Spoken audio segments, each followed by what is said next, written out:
For all the new stuff, click on this bell icon and make sure you never miss a video from Scoop Who.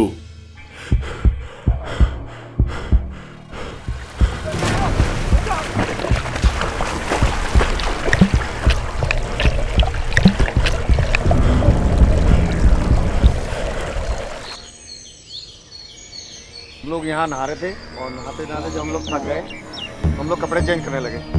कपड़े change कर रहे थे तो देखा एक लड़का वहाँ डूबने लगा और उसके बाद हम जल्दी से यहाँ तक कूदे। जैसे हम उसके पास पहुँचे तो हमारे वो चिपट गया। चिपटने के बाद उसने मेरी जर्सी पकड़ ली और मेरा गला पकड़ लिया। उस टाइम में मैं घबरा गया। घबराने के बाद मैंने क्या करा, जल्दी से नीचे गोता मारा और उसको लात मार के मैंने अपने आप को छुटाया और फिर उसको उल्टा पकड़ के हमने उसको बाहर जिंदा निकाल लिया। ये यहाँ की बात है। इस जगह वो लड़का डूब रहा था और हम यहाँ से तैर के उसके पास पहुँचे और फिर हमने उसको वहाँ से बाहर निकाल लिया। चलिए बॉयज, चलिए क्लास में चलिए बॉयज। जब भी मेरे पास कोई कॉल आती है कि बच्चा कोई डूब गया तो मुझे डर लगा रहता कहीं मेरे स्कूल का बच्चा तो नहीं डूबा, क्योंकि मेरे स्कूल के बच्चे जो हैं लोकल ही हैं ज़्यादातर। तो मैं हर बच्चे से और बड़ों से भी यही कहता हूँ कि भाई सब बच्चों को स्विमिंग आनी चाहिए और पानी से बच के रहना चाहिए।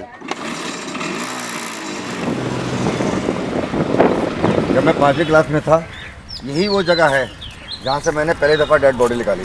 हम लोग यहाँ पर बैठे हुए थे, खाना खा रहे थे, तो थोड़ी देर बाद आवाज़ आई शोर की कि एक लड़का डूब गया और किसी ने उसको बचाया नहीं। जब मैंने उसको देखा वो डूब रहा है तो मैंने अपने जल्दी से कपड़े उतारे और जूते उतार के मैं पानी में कूद गया।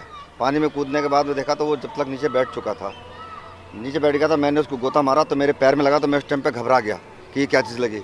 फिर दोबारा मैंने हिम्मत करके दो गोता मारा वहीं पर ही, तो वो बच्चा मुझे मिल गया और मैंने उसको बाहर निकाल लिया। तो जब तक उसकी डेथ हो चुकी थी।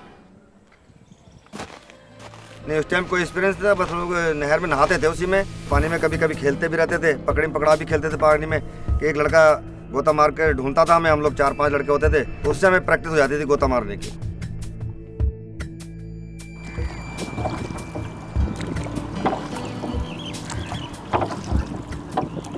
अगर हम लोग सर के बल जाएंगे या हाथों से ढूंढेंगे, पानी के अंदर कोई चीज़ दिखाई तो देती नहीं है। कोई चीज़ पड़ी भी हो और हमारे सर में लग जाए या उसमें फंस जाए तो उसमें हमारी जान को भी खतरा रहता है। ज़्यादा तेज़ धार बहती है या बहुत ज़्यादा पानी गहरा होता है, वहाँ पे हमारे पैर नहीं टिक पाते, तो हम लोग क्या करते हैं, हमारे पास एक चीज़ होती है तिगारा। ये तिगारा होता है और तिगारे को हम लोग पानी के अंदर बार बार फेंकते हैं तो इस तिगारे की सीध में बॉडी आ जाती है, तो ये तिगारे के अंदर अटक जाती है बॉडी। जब बॉडी अटक जाती है तो हमें अंदाज़ा हो जाता है कि बॉडी इसमें अटक गई और हम लोग धीरे धीरे इसको खींच के बॉडी को ऊपर कर लेते हैं।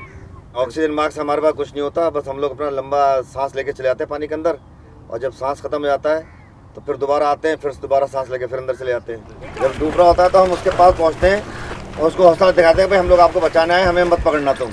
और नहीं, क्योंकि उसकी जान निकलती है तो वो हमारा कहना तो मानता नहीं है, वो चिपटने की कोशिश करता है, हमें पकड़ने की कोशिश करता है। और जब हम देखते हैं कि भाई हमें पकड़ लेगा, चुप जाएगा, तो उसके बाद हम लोग क्या करते हैं, तो उसके 2-4 थप्पड़ मार देते हैं और फिर हम लोग उसके पीछे से जाके उसको पकड़ते हैं। उसका बाल पकड़ लेंगे या उसके कपड़े पकड़ के उसको पीछे से निकाल लेंगे। बॉडी जब हम लोगों को नहीं मिलती, काफ़ी देर हो जाती है ढूंढते हुए, जब हम लोग थक जाते हैं, बॉडी नहीं मिलती, तो फिर हम अंदाज़ा लगाते हैं कि भाई पानी गर्म है तो यह 2 दिन के बाद या 3 दिन के बाद या 1 दिन के बाद बॉडी मिलेगी। बॉडी के अंदर जब गैस बन जाती है तो बॉडी धीरे धीरे पानी में तो उठती है। बॉडी जो है बहती बहती 2 किलोमीटर, 4 किलोमीटर, 15 किलोमीटर आगे निकल जाती है। फिर जाके जहाँ पर धार कम हो जाती है तो बॉडी किनारे पे लग जाती है। मेरी उम्र 57 की हो चुकी है, मगर मेरे जहन में यही चलता रहता है कि कभी मैं वक्त से हार ना जाऊँ। कभी मैंने मज़हब के बारे में नहीं सोचा कि ये हिंदू है या मुसलमान है, मगर दिमाग में यही चलता रहता था कि भाई लोगों की मदद कर रही है।